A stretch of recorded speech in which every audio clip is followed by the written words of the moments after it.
दिल्ली का कोई आदमी या देश का कोई आदमी पिज़्ज़ा ऑर्डर कर सकता है और उसके घर पे पिज़्ज़ा डिलीवर हो जाता है, फ्रिज डिलीवर कर सकता है, कपड़े डिलीवर कर सकता है, कपड़े ऑर्डर कर सकता है, खाने का कोई सामान ऑर्डर कर सकता है, कोई भी कंज्यूमेबल आइटम ऑर्डर कर सकता है, उसके घर पे पहुंच जाता है। तो गरीब आदमी का पीडीएस का राशन भी उसके घर पे पहुंचे, इसके लिए अरविंद केजरीवाल जी ने, मुख्यमंत्री जी ने एक योजना बनाई थी और इस पर हम बात कर चुके हैं कि किस तरह से उसने, कैसे केंद्र सरकार ने इस पर रोक लगवा दी थी। हालांकि उनका कोई अधिकार नहीं था, उनका कोई इस पे अधिकार नहीं था, क्योंकि राशन कैसे बांटा जाएगा, राशन बांटने का काम दिल्ली सरकार, राज्य सरकार तय करती है।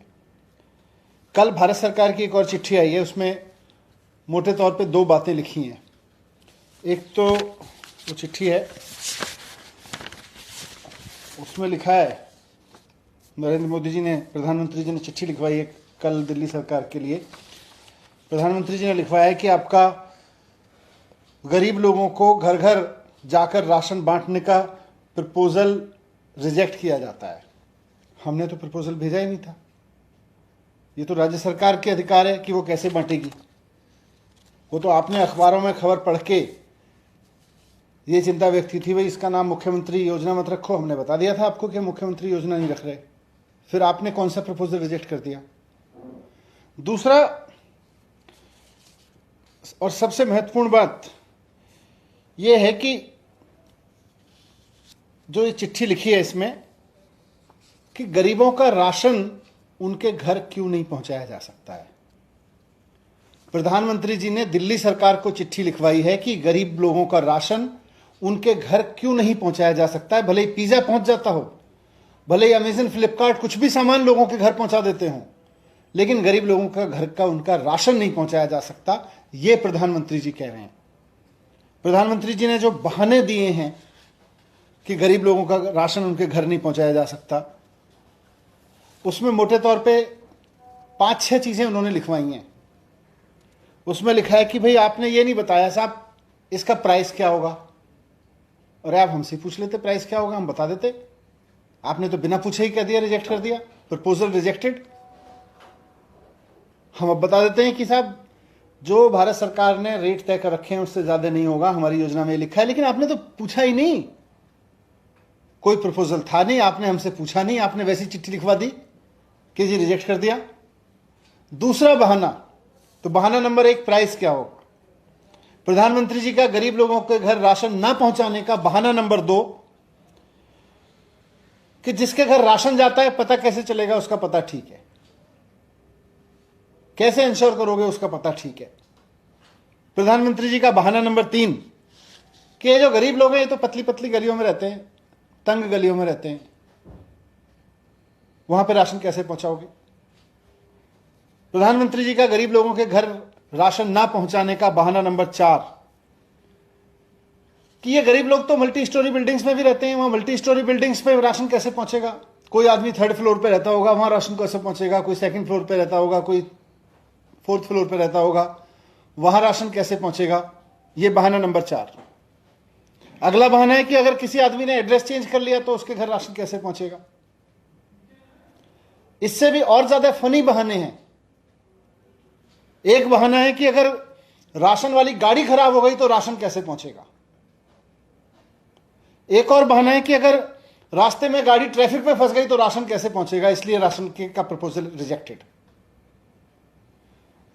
मैं कई बार सोचता हूं, हंसी आती है प्रधानमंत्री जी के इन बहानों पर, कि क्या क्या बहाने ढूंढने पड़ रहे हैं कि गरीब आदमी के घर राशन ना पहुंचे। वो 3rd फ्लोर पे रहता है इसलिए राशन नहीं दे सकते, रास्ते में गाड़ी ट्रैफिक में फंस सकती है इसलिए राशन नहीं दे सकते, रास्ते में गाड़ी खराब हो सकती है, ये लोग पतली गलियों में रहते हैं, तंग गलियों में रहते हैं, इसलिए उनके घर राशन नहीं पहुंचाया जा सकता। पता चेंज कर लेंगे कैसे राशन पहुंचेगा, राशन नहीं पहुंचाया जा सकता इसलिए घर में नहीं दे सकते। उस गली में जिसमें वहां रहने वाले आदमी को पिज्जा पहुंच सकता है, राशन नहीं पहुंचाया जा सकता। मैं पूछना चाहता हूं प्रधानमंत्री जी से कि आप हर वक्त इतने झगड़ालू मूड में क्यों रहते हैं। देश में पहली बार इतना झगड़ने वाला प्रधानमंत्री देखा है 75 साल के इतिहास में। जो सुबह शाम राज्यों से झगड़ने में लगा रहता है, किसी से भी झगड़ने में लगा रहता है। प्रधानमंत्री जी, आप झगड़ालू प्रधानमंत्री हैं क्यों?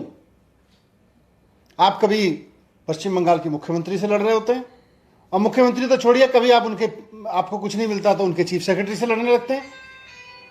मतलब पश्चिम बंगाल के चीफ सेक्रेटरी से आप झगड़ लेते हैं, ट्विटर से आप झगड़ लेते हैं, फेसबुक से आप झगड़ लेते हैं, महाराष्ट्र के सीएम से आप झगड़ लेते हैं। ये चिट्ठी में पढ़ रहा था तो मुझे लग रहा था कि एक दिन आप उठे होंगे सुबह सुबह 2 दिन पहले, और आपने अपने फूड सेक्रेटरी को कहा होगा, जी फूड सेक्रेटरी साहब आज केजरीवाल जी से झगड़ना है। आपने लिस्ट देखी होगी आज किससे झगड़ना है, अच्छा आज केजरीवाल जी से झगड़ना है। आपने फूड सेक्रेटरी साहब को बताया होगा उनसे झगड़ना है, उनकी राशन की वो कैंसिल कर दो। तो फूड सेक्रेटरी साहब ने आपको बताया तो होगा कि दिल्ली सरकार का कोई प्रपोजल नहीं है जिसको हम रिजेक्ट कर दें, पर फिर भी आपको तो झगड़ना था। आपने कुछ बहाने ढूंढ लिए कि इस वजह से नहीं झगड़ सकते, उस वजह से नहीं झगड़, इस वजह से राशन नहीं दे सकते गरीब लोगों को, उस तरह से नहीं दे सकते। आपने उनसे चिट्ठी लिखवा दी। मैं कहना चाहता हूं प्रधानमंत्री जी, आप युवा भारत के प्रधानमंत्री हैं। 21वीं सदी के युवा भारत के प्रधानमंत्री को यह बात शोभा नहीं देती कि जिन घरों में पिज्जा पहुंचाया जा सकता है उन घरों में गरीब लोगों को राशन नहीं पहुंचाया जा सकता, क्योंकि वो 3rd फ्लोर पर रहते हैं, क्योंकि वो तंग गलियों में रहते हैं। युवा भारत के प्रधानमंत्री को यह बात शोभा नहीं देती। आप सिर्फ झगड़ने के बहाने ढूंढने के लिए इस तरह के बहाने ढूंढ रहे हैं, यह आपको अच्छा नहीं लगता। अगर आपको नहीं पता कि तीसरी मंजिल पर राशन कैसे पहुंचाया जा सकता है, तो मैं आपको कहूंगा कि आज हमारे देश के युवा चांद पे राशन पहुंचाने की औकात रखते हैं।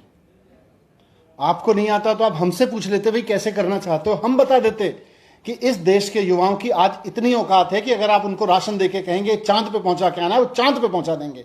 आप कह रहे हो 3rd फ्लोर पे नहीं पहुंचा पाएंगे युवा, तंग गलियों में ये युवा राशन नहीं पहुंचा पाएंगे गरीब आदमी का। ये पिज्जा दे आएंगे उस गली में, उस गली का आदमी कोई कपड़े मंगाएगा वो दे आएंगे, उस गली का आदमी कोई खाना ऑर्डर करेगा वो दे आएंगे। आप कह रहे हो वो युवा गरीब लोगों का राशन लेके नहीं जा सकता, तीसरी मंजिल पे नहीं जा सकता, उसके तंग गलियों में नहीं जा सकता, उसका ट्रक खराब हो सकता है रास्ते में, उसकी गाड़ी खराब हो सकती है, उसकी गाड़ी ट्रैफिक में फंस सकती है, इसलिए उसको नहीं पहुंच सकता।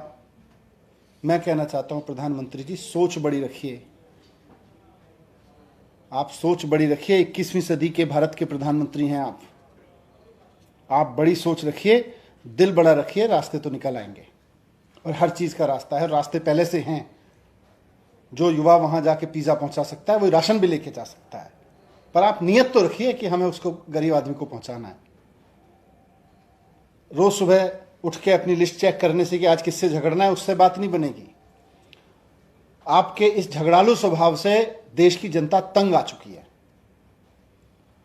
अब जनता चाहती है कि आप देश चलाएं, ये झगड़ना बंद करें, रोज रोज झगड़ना बंद करें, बड़ी सोच रखें, रोज रोज झगड़ना बंद करें, थोड़ा देश चलाने पे काम करें, देश चलाने पे फोकस करें।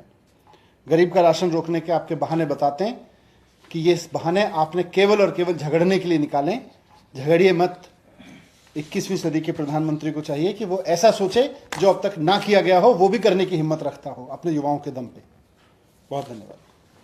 मनीष जी, एक सवाल। सीएम साहब ने जो एलजी साहब को इस बारे में चिट्ठी लिखी थी, उसमें कहा था कि आपसे जो राय मांगी थी वो स्कीम की फाइनल स्कीम के ऊपर नहीं मांगी थी, केवल एक नोटिफिकेशन के ऊपर मांगी थी। आप कह रहे हैं कि अभी भी जो रिजेक्ट हुई है, जब प्रपोजल भेजा ही नहीं तो रिजेक्ट क्या हो गया? तो आप मतलब क्या सरकार ये कह रही कि स्कीम अभी भी वहीं की वहीं है, और क्या आप लागू करने की तरफ आगे बढ़ रहे हैं इस तरह का कुछ? नहीं, लागू तो उसको करना ही है, लेकिन ये एलजी साहब से रिजेक्ट करा देंगे, फिर इस तरह के बहाने लगा के रिजेक्ट करेंगे। तो हम ये भी कहना चाहते हैं कि प्रधानमंत्री जी के स्वभाव में झगड़ना हो गया है, हर सिख से झगड़ना चाहते हैं, राशन की स्कीम पर झगड़ना चाहते हैं। क्यों झगड़ना चाहते हैं राशन की स्कीम पर?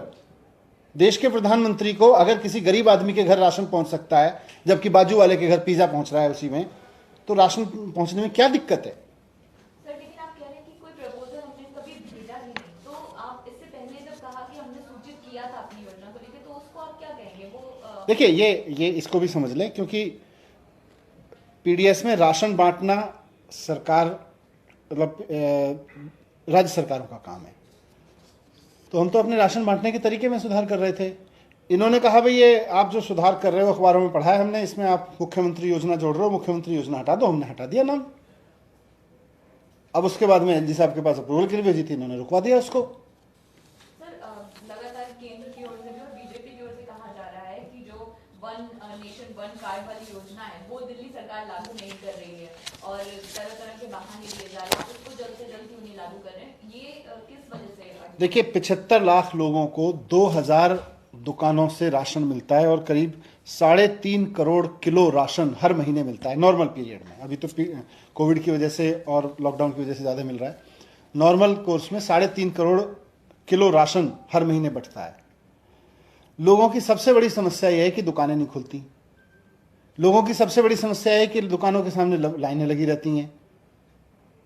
लोगों की समस्या यह है कि वो कह देता है नहीं राशन, दुकान भी खुलती है तो वो कम देता है। इस सब समस्या का समाधान हम बता रहे हैं कि भाई इसका समाधान है कि जो आदमी जहां रहता है उसके घर पे पैक्ड पीस के राशन पहुंचा दिया जाए, उसके घर पे पहुंचा दिया जाए। उसको दुकान खोलने का इंतजार ही नहीं करना, उसको इस बात का इंतजार ही नहीं करना कि 3 किलो आया कि 5। राशन वाला कह देता है भाई 5 किलो नहीं आया, इस बार 3 किलो आया है। तो ये सारी बेईमानी रोकने के लिए इन 73 लाख लोगों के लिए ये योजना बनाई है।